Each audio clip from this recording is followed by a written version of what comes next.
Hello friends, मैं समाजसेवी संतोष पंकज चौहान। लगभग सभी विषयों पर बातचीत होती रहती है। अगर आपको मेरा चैनल अच्छे लगे तो आप मेरे चैनल को सब्सक्राइब करें, जिससे मोटिवेट होकर मैं और अच्छे ब्लॉग्स बनाने की कोशिश करूं।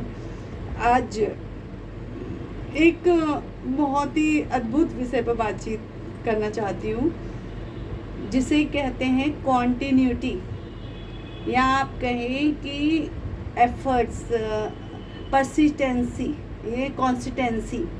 ये वर्ड एक छोटा सा वर्ड है, कंसिस्टेंसी, लेकिन क्या है इसका, ये अगर किसी चीज़ में होता है ना तो उसके मायने बदल देता है। जैसे आपको अगर आप कोई भी काम रेगुलर करते हैं, कोई भी काम, तो आपकी वो क्या होता है, आपकी प्रैक्टिस, ऐसा कहा जाता है प्रैक्टिस मेक्स परफेक्ट। तो अगर आप किसी एक काम को अगर रोजाना करते हैं ना, तो एक दिन आप उसके एक्सपर्ट हो जाते हैं। इसके लिए मैं आपको एक छोटी सी स्टोरी सुनाना चाहूँगी कि अब मैंने भी सुनी है। एक्चुअली मेरी ग्रैंड मदर मुझे ये सुनाया करती थी। तो जब मैं छोटी थी 3-4 साल की, तो मुझे ये स्टोरी बहुत अच्छी लगती थी। अक्सर मैं कई बार उनसे सुना करती थी। एक बार एक बच्चा होता है, वो पढ़ने में बिल्कुल मन नहीं लगता उसका। तो उसके पेरेंट्स बहुत परेशान होते हैं कि भाई मेरा बेटा तो पढ़ता नहीं है, अब पढ़ेगा नहीं तो क्या करेगा, इसका कोई भविष्य नहीं होगा। माँ बाप को ये चिंता होती है, पेरेंट्स को, भाई हमारा बच्चा अच्छा पढ़ना लिखना वाला होना चाहिए। अब उसका कोई इंटरेस्ट ही नहीं था पढ़ने में, तो उसके टीचर्स हमेशा कंप्लेन करते रहते थे, फ्रेंड्स भी कंप्लेन करते थे, मदर भी कंप्लेन करती थी, और उसके फादर भी कंप्लेन करते थे। जो भी घर में आता था, दादा दादी, मतलब हर किसी से कंप्लेन चलती रहती थी। तो वो बच्चे के माइंड में थोड़ा नेगेटिव भी हो रहा था। और जो environment plays a very important role in life. तो अगर whatever you want to do, whatever your goal, what you want to achieve, everything decided by environment. Your performance, your performance depends on environment. अब पता क्या हुआ कि उसकी mummy बहुत ज़्यादा परेशान थी एक दिन। तो उसका रिजल्ट बिल्कुल 0 में था, बहुत परेशान थी, सोची क्या करे। तो उनके एक गुरु थे, तो बोली कि अब इसका कोई हल नहीं है, अब इसको लेके हम गुरुजी के पास चलते हैं। तो वो उस बच्चे को लेके गुरुजी के पास जाती है। तो जब वो गुरुजी के पास जाती है तो कहती है, गुरुजी भाई मेरा बेटा बिल्कुल पढ़ाई नहीं करता, और क्लास के और बच्चों की तरह, और मैं इससे बहुत परेशान रहती हूँ। टीचर्स हमेशा इसकी कंप्लेन करते रहते हैं, बहुत शैतान है, पढ़ने में इसका बिल्कुल 0% भी दिमाग नहीं लगता। और ऐसा नहीं कि पढ़ नहीं सकता, बट पढ़ सकता है लेकिन कर नहीं सकता। गुरुजी कहते कोई बात नहीं बेटा, इसे मेरे पास 10 मिनट के लिए छोड़ दो, आप यहाँ से चली जाओ। तो वो कहता है ठीक है, वो वहाँ से चली जाती है। तो गुरुजी कहते हैं उससे एक पत्थर होता है, उसे उठाते हैं, उसे देते हैं, उसे कहते हैं बेटा तुम इस पत्थर को अपने पास रखना, इस स्टोन को एक लाल कपड़े में बांध के अपने हाथ में बांध लेना, और इसे तुम जब तक तुम्हारी एजुकेशन कंप्लीट नहीं होती तब तक इसे आप अपने हाथ से हटाना नहीं, और अपनी मम्मी के हाथ से इसे बंधवाना। और जो भी तुम करो इसके बाद, जब तुम पढ़ने बैठो तो कोई भी जो भी तुम पढ़ाई करो उसको 10 बार पढ़ना। जो भी लेसन हो उसे 10 बार पढ़ना और 10 बार लिखना। जो भी क्वेश्चन हो, चाहे मैथ, साइंस, इंग्लिश, जो भी हो, ज्योग्राफी, वॉट एवर, आप उसको 10 बार करना।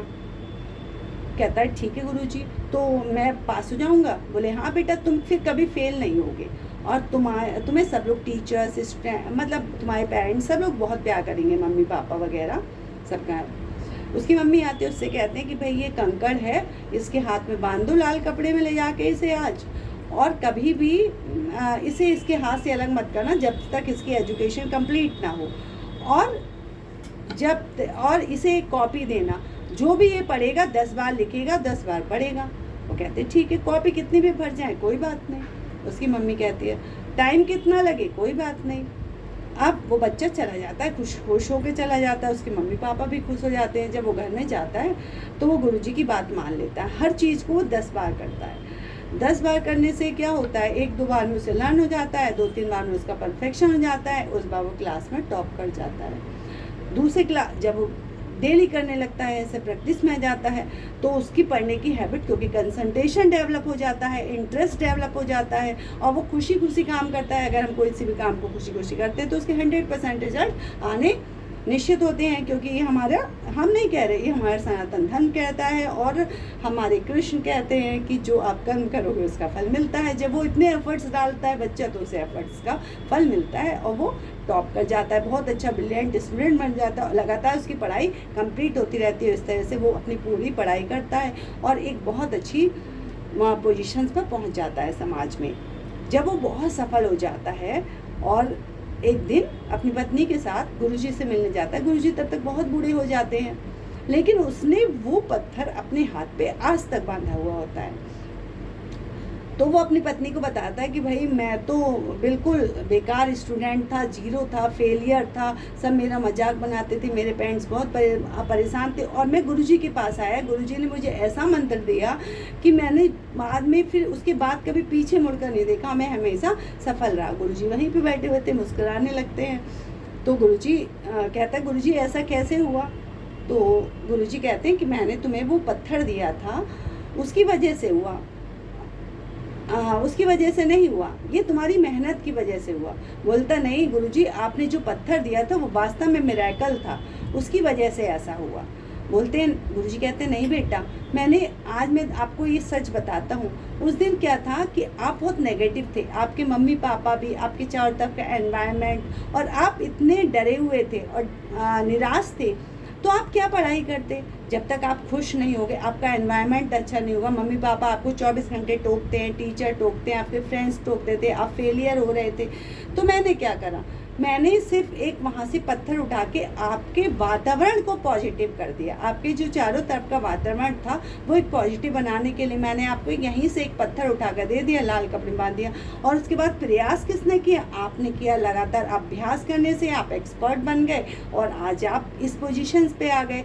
तो रोल उस पत्थर का नहीं था, रोल क्या था? आपका था। आप में वो कैपेबिलिटी थी, आप डिजर्विंग थे, लेकिन आप अपने लक्ष्य को क्यों नहीं पा रहे थे? क्योंकि कंसंट्रेशंस और एफर्ट्स की कमी थी और प्रैक्टिस की कमी थी जो आपने की और आप सफल हो गए। तो इस तरह के हज़ारों एग्जाम्पल्स हमारी लाइफ में होते हैं। अगर हम कंसंट्रेशंस के साथ, एफर्ट्स के साथ प्रैक्टिस करते हैं और किसी भी लक्ष्य को अपने सामने रखते हैं तो नो डाउट इस दुनिया का कोई भी लक्ष्य आपसे बड़ा नहीं हो सकता। आपके ड्रीम से आप उसे पा जाते हैं। इसलिए आप अपने चारों तरफ का वातावरण सकारात्मक बनाइए, सकारात्मक सोचिए, सकारात्मक करिए और हमेशा प्रेजेंट में रहिए, क्योंकि जो आपका पास्ट है उसे आप चेंज नहीं कर सकते। आपका आने वाला फ्यूचर आप जानते नहीं हो। Invest in, so friends, invest in present. अगर आपका प्रेजेंट अच्छा है, प्रेजेंट सुखद है, तो आपका आने वाला भविष्य सुखद होगा। आप सबका भविष्य सुखद हो। अपने इन्हीं शब्दों के साथ मैं यहाँ अपने शब्दों को विश्राम देती हूँ और नेक्स्ट मिलते हैं नेक्स्ट ब्लॉग में। Till then bye. बट मेरे चैनल को सब्सक्राइब करिए।